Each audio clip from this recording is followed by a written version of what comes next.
Olá pessoal, espero que estejam todos bem. Aqui quem fala é Poema e a gente tá aqui hoje para falar um pouquinho sobre a lua cheia da agora de março, que entra no dia 31 de março, às 11h37 da noite, se não me falha a memória. É uma... Perdão pelo barulho, gente, eu não tenho como controlar. É o barulho externo. Então, pedir para vocês terem um pouquinho de paciência. Então, continuando, é uma lua cheia que vai acontecer na constelação de Virgem, no signo de Virgem, numa constelação de Virgem que se chama Hasta. Essa palavra em sânscrito, né, ela significa mãos, a tradução dela é mão ou punho. E é uma constelação que é regida por Savitar.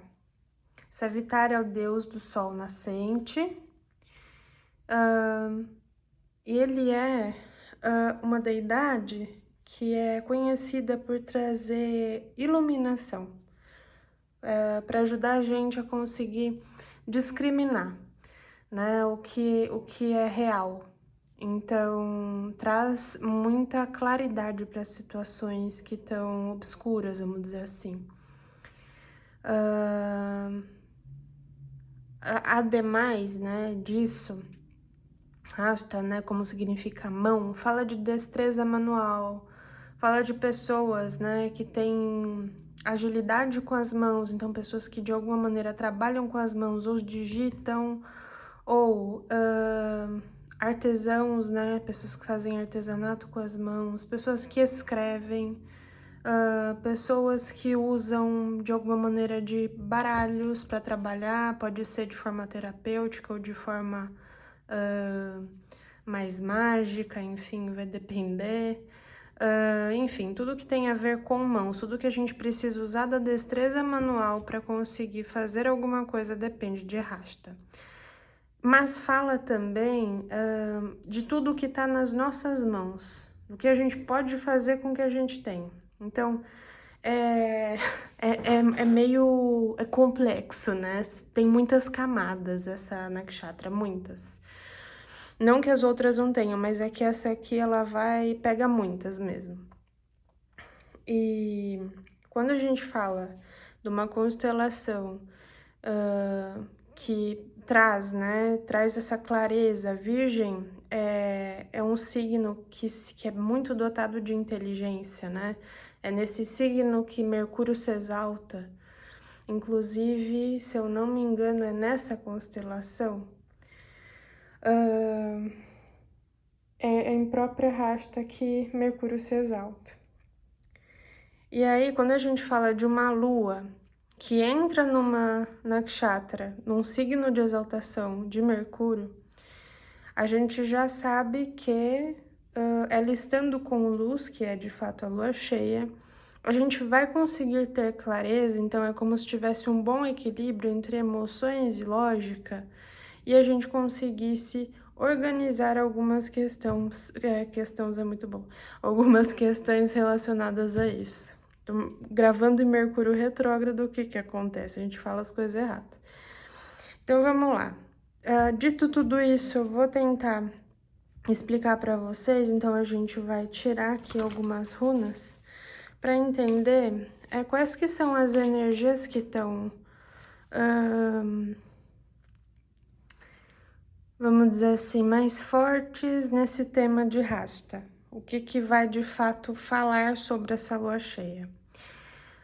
Além disso, vocês vão ver onde está a Virgem no mapa védico de vocês. Então, eu vou deixar aqui embaixo o vídeo onde eu explico como é que você sabe, né? Primeiro, como é que você faz seu mapa védico e depois como é que você sabe em qual casa está a Virgem no seu mapa védico. Porque não é um mapa igual o mapa ocidental.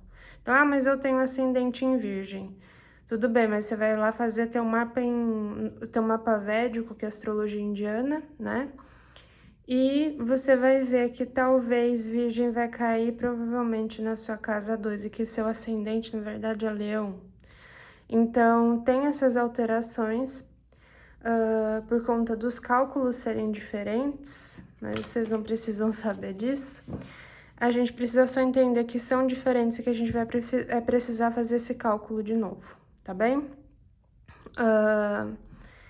E a lua, né, como é uma coisa que muda, ela sempre traz bastante energia, assim, de percepções importantes para nossa vida. Então, por isso que a gente tá fazendo esses temas lunares. E vamos lá.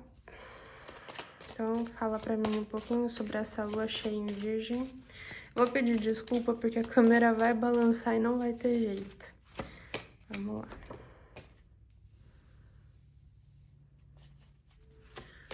Mas... Adorei. Conselho. Uia. Boa. Tá. Vamos lá, galera. Bom, esse baralho, inclusive, é lindíssimo. Foi o querido Ezequiel que me presenteou com ele. Queria deixar aqui um abraço para ele, faz um tempo que a gente não se fala. E é isso. E agradecer. É isso, Zê. Grande abraço. Vamos lá, então. A gente tá passando, né, então, precedendo, né, o que vem antes dessa lua cheia, tivemos um eclipse, em que falamos sobre as coisas que a gente estava atraindo para nossa vida, enfim, dá uma olhadinha lá antes. E aí a gente chega com um movimento assim de, olha, eu tenho essa energia e eu já entendi, essa energia do eclipse, ela me trouxe uma abertura para entender onde é que eu consigo usar a minha energia. Então, onde eu direciono, isso vai me trazer prazer. Com isso, a gente consegue direcionar isso para cooperar com outras pessoas, para fazer alguma atividade em grupo, para alguma atividade em comum que possa trazer bem-estar, tanto para você quanto para outras pessoas.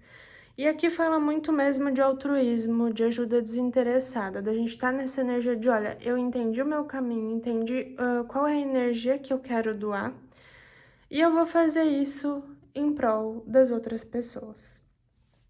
Então, tem isso claro, você tem essa boa intenção, a gente tá com essas boas intenções de querer, agora que eu entendi essa minha energia, que é boa, que é onde eu consigo sentir prazer de fazer isso, eu quero aplicar para ajudar outros, ok?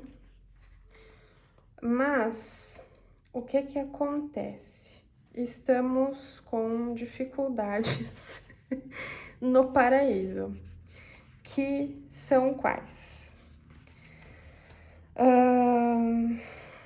A gente tá tendo uma dificuldade de crescer com isso, de se desenvolver. Então, é como se você fosse assim, tem essa coisa de, ok, eu quero doar essa energia, mas parece que as coisas não andam, parece que não cresce, parece que a coisa não vai, né? Então, assim, você sabe que o que você gosta de fazer, e você tenta, você tem essa energia, não, eu vou doar, eu vou tentar fazer, eu vou tentar ajudar, só que, peraí, né, tem algo de errado não está certo. Você parece que o momento da coisa não tá certo de aplicar. E aí a gente traz um questionamento do tipo, será que, peraí, eu vou... É isso mesmo? Você começa a se questionar. E a questão aqui, do que eu tô entendendo, é de a gente ter clareza que às vezes não é a hora. Não é que você não tenha entendido corretamente, você entendeu. Mas às vezes não é a hora de acontecer esse desenvolvimento ainda. É como se o universo estivesse olhando e falando assim, ok, eu entendi que você quer ajudar, que você quer fazer pelos outros, mas ainda não tá na hora da gente começar a, vamos dizer assim, ter esses frutos, esse florescimento ainda não tá na hora disso aqui. Antes disso aqui acontecer, a gente precisa fazer outra coisa, que é o quê? A galás. E a galás... Ai, ai, ai. A galás não é bolinho. A galás faz a gente ver, faz a gente olhar por que que as coisas não estão sendo fluidas.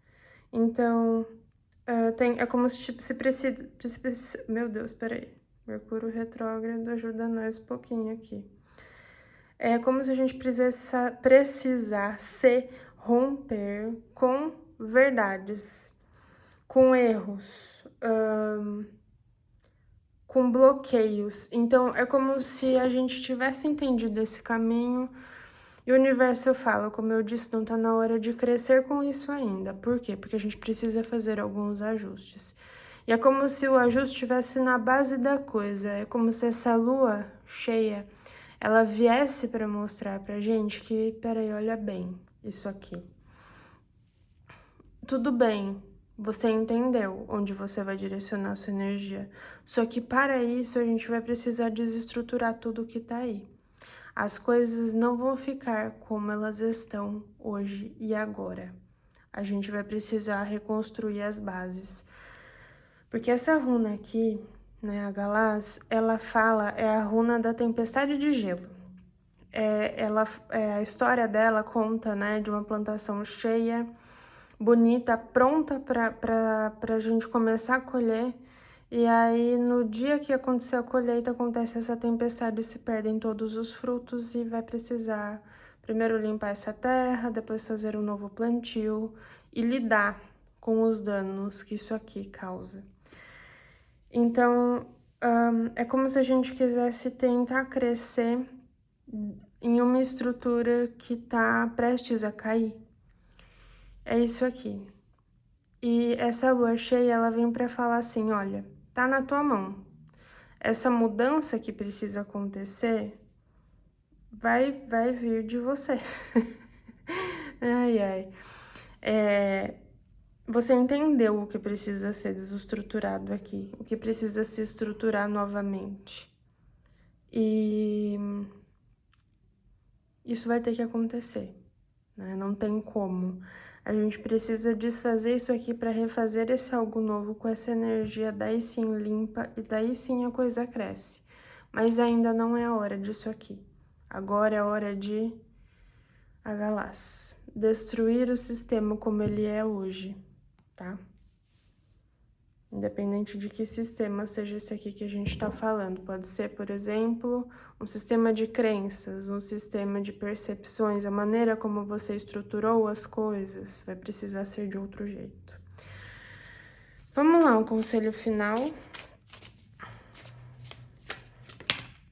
Ó, sucesso. Então, tem essa coisa assim de que o sucesso, ele parece, né, que é uma coisa que chega de um dia para o outro, mas é como se a gente tivesse aqui entendendo qual que é o caminho para chegar até aqui. E para chegar até aqui a gente vai precisar desestruturar. Então, tem muito essa coisa aqui de tempo ao tempo. Opa, porque tem muito trabalho a ser feito antes da gente ter esse sucesso aqui que a gente espera. Vou ler aqui para vocês, na tradição celta, Secret Springs. Eu não sei o que é isso. Tá, enfim. A água era a fonte da vida e a lenda dos seres místicos emergiriam das primaveras e após o retorno, após o acontecimento dessas primaveras. As rainhas fadas e os heróis míticos eram contados de que emergiam das primaveras, então de que cresciam a partir delas. E essas sagradas primaveras eram um lugar de comunhão com o divino. A boa sorte abençoa aqueles espíritos honrados primavera secreta. Sucesso está fluindo pela tua vida, vitalidade e brilhando, renovação, rejuvenescimento do seu corpo está ocorrendo. Agora é hora de tomar uma ação em apoio aos seus sonhos. Não tem por que você entender que você está aprisionado, que é um problema. O universo está te apoiando. Então, de fato, parece, né, que eu vou ter que desestruturar tudo, isso aqui é um problema. Não é. É o começo do sucesso, tá bem? Então é isso, pessoal. Boa lua cheia. Beijo grande e até mais. Tchau, tchau.